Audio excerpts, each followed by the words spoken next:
nekk wax nañ ko léegi Diomaye mooy Sonko Sonko mooy Diomaye mais où est le problème le président de la République Badara le président de la République bi ngay laaj mu ngi fii Palais Roum c'est le président de la République gardien de la Constitution chef suprême des armées et de la magistrature clé de voûte de toutes les institutions c'est lui qui nomme les emplois civils et militaires président boobu ku mu neex lay jox décret ku mu neex mu dégommer la le président de la République il détermine la politique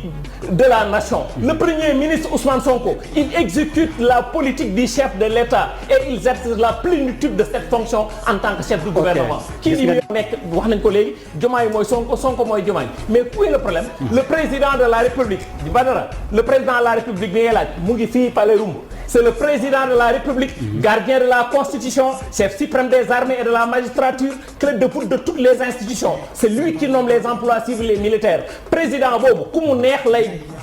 jox décret ku mu neex mu dégommer la